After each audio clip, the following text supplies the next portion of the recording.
रत्नागिरी शहरात सध्या रस्त्यावर येऊन उभ्या राहणाऱ्या जनावरांची समस्या गंभीर बनत चालली आहे.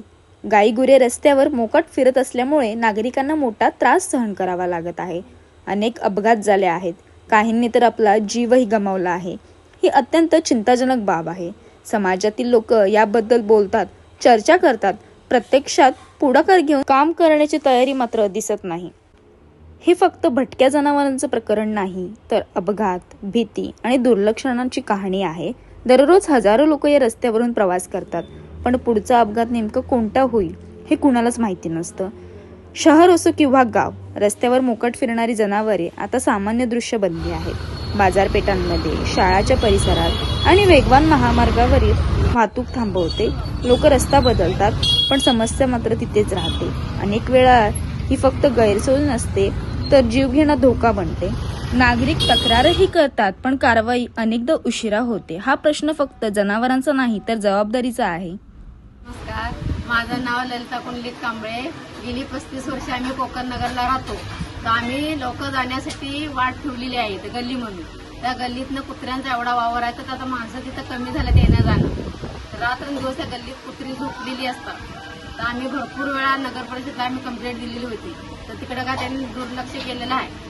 या चौकात आम्ही जिथं राहतो तिथं भरपूर मुलं लहान लहान आहे. तर दिवसभरात त्यास म्हणजे 5 मिनिटं संध्याकाळी पण सकाळी पण करू शकत नाही, एवढी कुत्री आहेत चौकात. ही समस्या फक्त 1-2 दिवसांपुरतीची नसून सलग 5 ते 6 वर्षांपासून आपल्याला पाहायला मिळते. धोके अनेक वाढत चालले आहेत.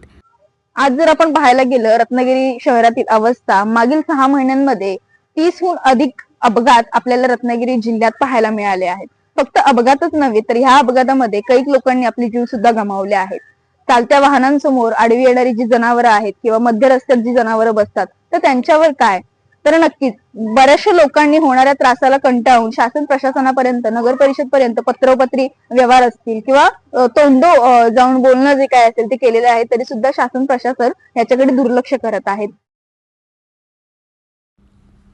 आज ही समस्या फक्त जनावरांपर्यंत मर्यादित न राहता आज रोगराई सुद्धा वाढली आहे. हो, जी मोकाट कुत्री फिरतात ती कधी रोगाटलेली सुद्धा आपल्याला पाहायला मिळतात.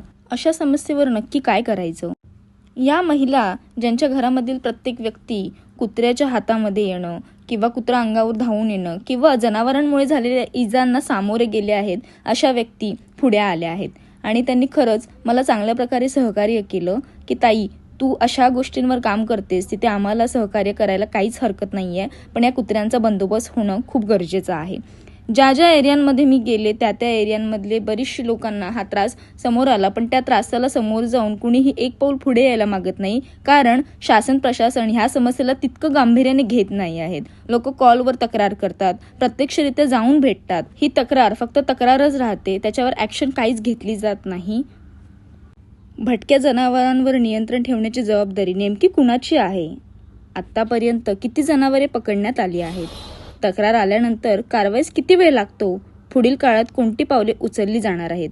हे बरेचसे प्रश्न आज समाजाकडून मी माझ्या पत्रात मांडले आहेत. नक्कीच या पत्राचा आदर नगर परिषद, सफाई कर्मचारी, अधिकारी यांनी तो घ्यावा. कायदा स्पष्ट सांगतो, जनावरांना रस्त्यावर मोकाट सोडणे हा गुन्हा आहे. स्थानिक प्रशासनाची जबाबदारी असते का अशा जनावरांना पकडून सुरक्षित ठिकाणी ठेवावं? तरीही रस्त्यावरील जनावरांची संख्या सतत वाढत आहे. समाधान शक्य आहे जेव्हा नागरिक आवाज उठवतात.